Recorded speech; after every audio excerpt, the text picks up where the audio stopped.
So let's have a quick look at the matches that were played last night.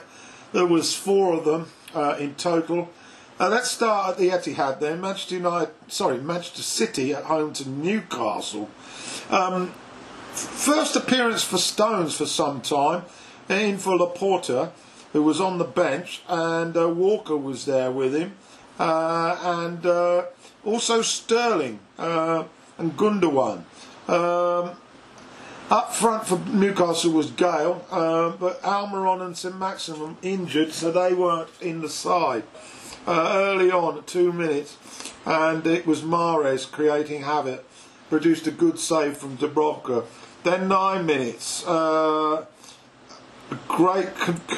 Jesus, who's not really been at his best, but he converted in style from a David Silva cross to put the City 1 up.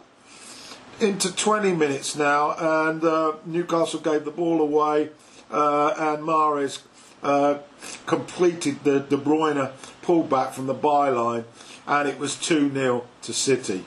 That was the score at the break, and into the second half, Foden, he had missed a sitter early on, but it didn't really matter.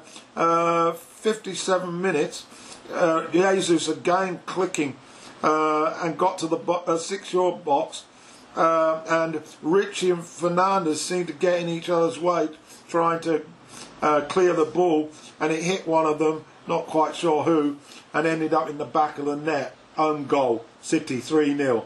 64 minutes, a delectable free kick from David Silva from distance, curled over the wall into the top corner, and it was 4. 74th minute, Dubravka, who really hadn't been at fault, saved from Silva again, but in the final minutes, Sterling, an assist from Silva again, put the 5th past the keeper, and it ended miserably for Newcastle. They really won't want to come here again. That's the second defeat for them in as many weeks. Final score at the Etihad then, Manchester City 5, Newcastle 0. Bramall Lane then, Sheffield United against Wolves. Osborne was retained, and O'Connell was back at the start. He'd been missing for some time. He did put in an appearance as sub in the last match. McKendrick injured, so we didn't see him. For Wolves, full strength really. Dendolka on the bench, and 30 minutes. Some early possession for Wolves, but no real shots on Henderson's goal. 17 minutes, McBurney header brought Patricio to life, and then on 31 minutes, a free kick outside the box for Wolves. An excellent effort from Neves, and it hit the woodwork with Henderson completely stranded. 37 minutes, Sharp went in a run into space, but the cross was swatted away for a corner, and so it was goalless at the break. Into the second half, Mousset came on for McBurney, and on 76 minutes, let's have a look. Baldock had a header which went just wide. 93 minutes. It looked odds on a goalless draw, and then from a corner from Norwood, Egan was there to gobble up the opportunity with his head. It fizzed past Patricio, and so Sheffield United had once again got another win. So final score, Sheffield United beating Wolves by 1-0. To the London Stadium now, West Ham at home to Burnley. Burnley have been looking impressive of late.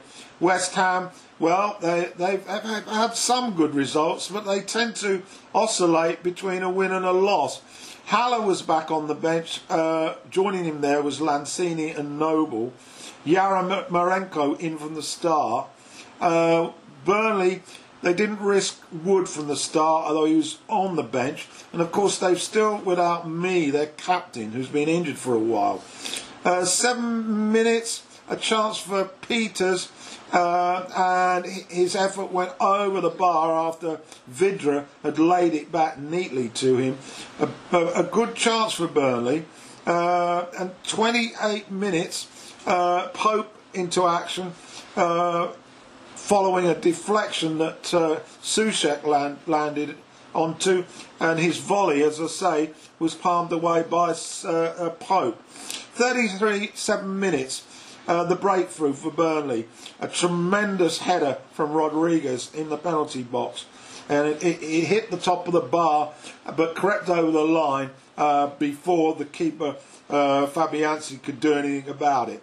So 1-0 to Burnley, and a couple of minutes later an opportunity for Antonio. He was one-on-one with the keeper after being put through, but he pushed it wide. And then a couple of minutes later, on Win It 41, Yarmolenko did force a save from Pope. So at the break, 1-0 Burnley. Second half was a bit disappointing, to be honest. Subs were brought on, but 75 minutes, another opportunity for Burnley to double their lead. Wood converted it, but it came from a cross from Bardsley into the box, and Wood was a sharp quicker than the defender, but VAR ruled that he was offside. 79 minutes, another late shot from Wood, but Fabianski managed to keep that one at bay. West Ham rather petered out, and their second half performance wasn't encouraging at all. So the final score at the London Stadium was West Ham 0, Burnley 1. So the last of the 4 games then on this Wednesday evening was Brighton at home to the champions Liverpool. Moy and Connolly were on the bench. Grob and McAllister in for Brighton. Marnie, Fabinho and Robertson were on the bench for the Reds, and Oxlade-Chamberlain starting, and Williams was in as well. 5 minutes, early chance, and Salah was quick to pounce on a good piece of work by Keita, who'd broken up some Brighton play and fed it to Salah. It was a dreadful goal to concede defensively, but Salah nipped in and it was 1-0.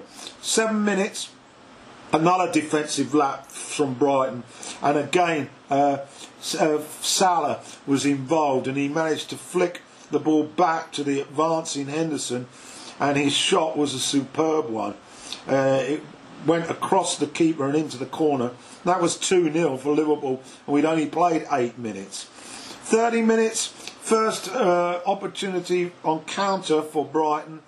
They got to the byline, but Mopé, who was in the box, really failed to make a meaningful effort, and Alisson, it was fairly comfortable for him to flick it behind. 44 minutes, again Brighton, who were coming into it a bit more, they pegged the score back. It was Gross, I think we pronounce him. Great cross from the right, and Trossard really onto it in a very quickly, and he hit the ball on the half volley, and it whistled past Alisson. And so we went to the break with Liverpool's lead just being 1 goal. They were leading by 2-1. Into the second half, and Brighton should have equalised really on 59 minutes, but it went over. But then on 74, Robertson, who had come on as sub, he took a corner, and the near post header from Salah was too cute, and it slipped past Ryan's near post, and that made it 3-1. After that, they ran out comfortable winners. So the final score at Anfield, Liverpool 3, Brighton 1.